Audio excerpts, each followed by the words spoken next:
My name is Clara, and I'm 29 years old. I grew up in a town where gossip traveled faster than wildfire, and reputations could be destroyed with a single careless word. For years, I believed that the world outside my small home was fair, that honesty would always protect me. I was wrong.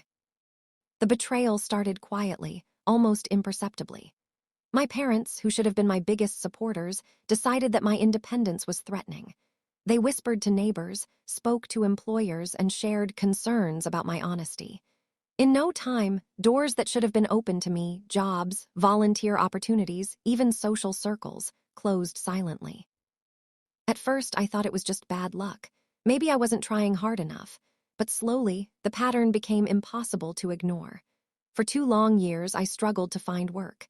Applications vanished into black holes. Interviews were cordial, promising even, but they always ended the same way: silence. Polite rejection emails that seemed rehearsed, as if someone had written them long before knowing my story. I felt invisible. I doubted myself constantly. Did I somehow deserve this? Was I really a liar in the eyes of the world, or had my parents managed to manipulate everything around me? Friends began to drift away. Invitations dried up. Even those closest to me seemed to question me subtly. It was a slow, suffocating isolation, the kind that eats away at your confidence without making a sound. The only person who never wavered in her belief in me was my grandmother. She had always been my secret anchor, the person I could go to when the rest of the world felt like it had turned its back. I had spent long afternoons in her sunlit kitchen, drinking tea while she shared stories about resilience and patience. Before she passed away, she had given me something she said I might need one day: letters, financial records, affidavits. She didn't say much at the time, just, "Clara, if anyone ever tries to destroy your reputation, these will help you. Keep them safe." At the time, I didn't understand the gravity of her words. I thought they were sentimental, precautionary, perhaps even unnecessary. But as the years passed and my parents' subtle sabotage escalated, I realized that her foresight was nothing short of extraordinary. The turning point came on my 29th birthday. I was sitting in my small apartment, staring at a stack of unopened mail.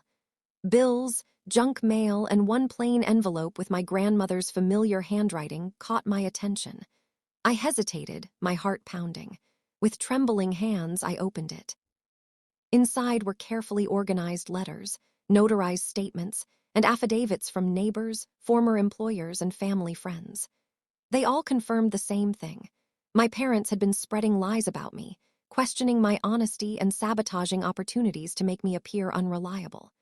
There were bank records proving a small trust my grandmother had set up in my name, untouched, waiting for the day I might need it. I sat there in stunned silence. The letters, the proof, the careful planning, it all felt unreal. For years, I had struggled, questioning my worth, wondering if I was truly dishonest. And here it was, evidence that I had never done anything wrong, that the world had been manipulated against me, and that someone who truly cared had anticipated every step of my parents' cruelty. I contacted a reputable lawyer, one who specialized in defamation and employment law. I presented the documents, my voice shaking as I explained everything that had happened over the last 2 years. The lawyer's eyes widened as he reviewed the evidence. He said, "This isn't just proof. This is a roadmap for correcting everything your parents did to you." With his help, I reached out to the companies that had rejected me. I presented the letters, affidavits, and notarized statements.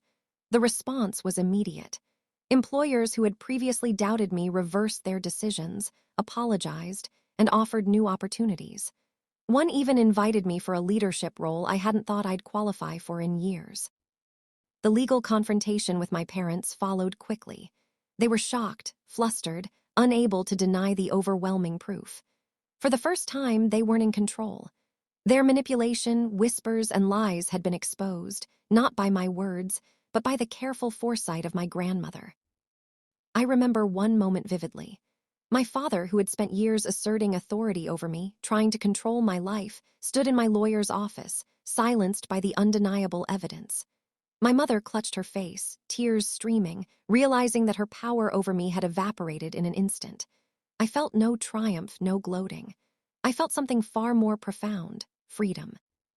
For years, I had carried the weight of guilt, the shadow of doubt, the fear that maybe I had been the problem. But now, as I walked into a new job with colleagues who respected me and an unshakable sense of self-worth, I understood that the struggle had been worth it.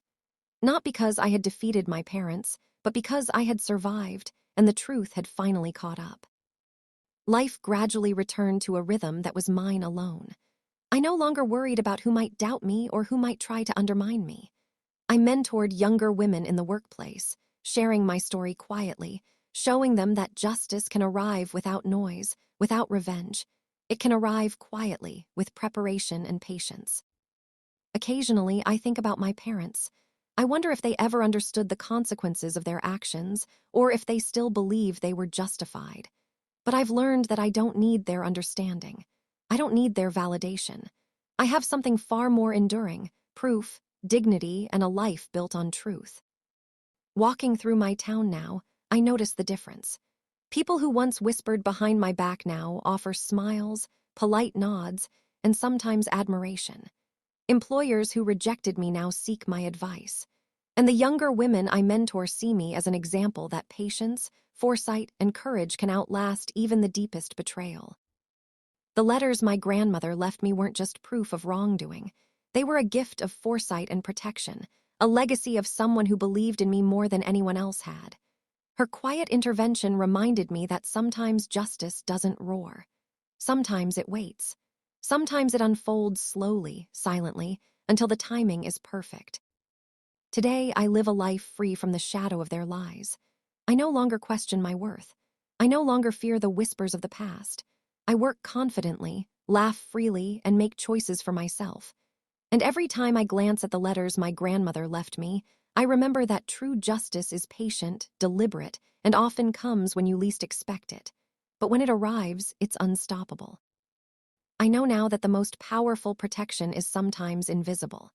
It doesn't need drama, confrontation, or revenge. It just needs someone who believes in you and plans carefully, who ensures that when the world doubts you, the truth is ready to catch up. And that is exactly what my grandmother did.